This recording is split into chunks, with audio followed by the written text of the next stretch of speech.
Assalamualaikum warahmatullahi wabarakatuh. Perkenalkan, saya Sarnita Purnamasari, mahasiswa Hukum Universitas Bumi Gora semester 2. Pada hari ini saya akan menjawab soal UTS Hukum dan HAM. Kita langsung saja. Yang pertama, apa definisi HAM dan apa hubungannya dengan negara hukum? Nah, di sini hak asasi manusia adalah hak-hak yang dimiliki oleh manusia sejak ia lahir, yang berlaku seumur hidup dan tidak dapat diganggu gugat oleh siapapun. HAM dilandasi dengan sebuah kebebasan setiap individu dalam menentukan jalannya. Namun hak asasi manusia dalam menjalankannya itu tidak lepas dari kontrol norma-norma yang ada. Nah, apa hubungan negara hukum dan HAM? Di sini hukum adalah sebagai alat yang mengatur hak asasi manusia, karena hak asasi manusia itu dilindungi. Nah, jika hak asasi manusia tidak dilindungi, maka negara tersebut belum dikatakan negara hukum. Seperti itu. Baik, kita langsung saja ke pertanyaan yang kedua. Apa definisi teori hak-hak kodrati dan teori hak positivisme dalam HAM? Nah, di sini hak asasi manusia menurut teori hak kodrati ialah hak-hak yang dimiliki oleh semua orang setiap saat dan di semua tempat oleh karena manusia dilahirkan sebagai manusia. Hak-hak tersebut termasuk hak-hak untuk hidup, kebebasan, kekayaan, harta dan kekayaan. Karena menurut teori hak kodrati ini bahwa hak asasi manusia itu tidak perlu pengakuan dari pemerintah atau suatu sistem hukum.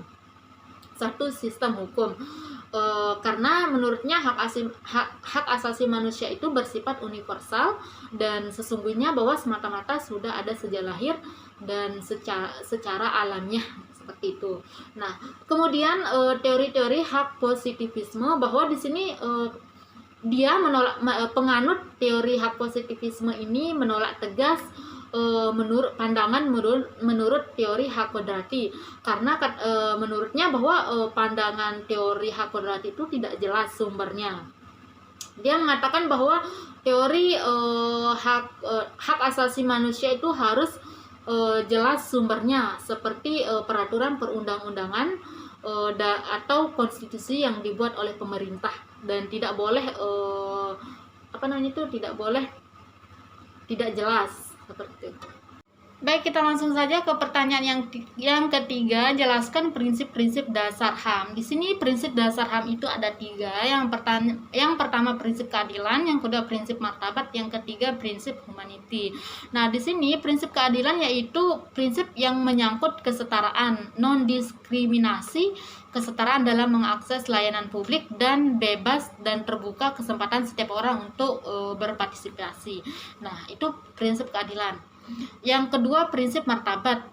Di sini prinsip martabat yaitu prinsip yang tidak memperhatikan umur, ras, etnis, kebudayaan, gender, dan lain-lain.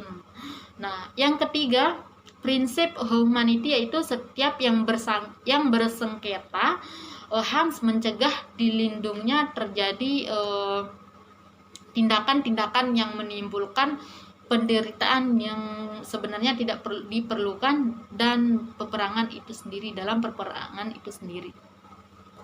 Baik, kita lanjut ke pertanyaan yang terakhir, yaitu jelaskan sejarah singkat keberadaan hukum dan HAM. Sejarah HAM atau hak asasi manusia itu sudah ada sejak 600 tahun yang lalu.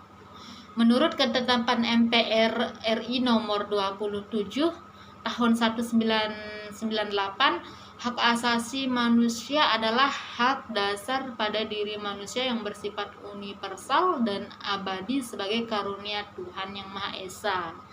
Namun, para ahli sejarah umumnya merujuk pemikiran filsuf barat. Terima kasih.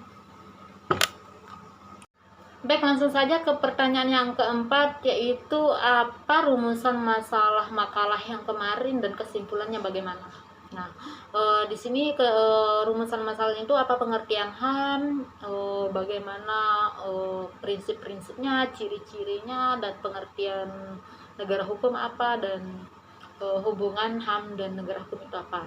Jadi di sini negara hukum adalah negara yang berdasarkan hukum, tidak berdasarkan kekuasaan, dan pemerintahnya tidak berdasarkan sistem konstitusi.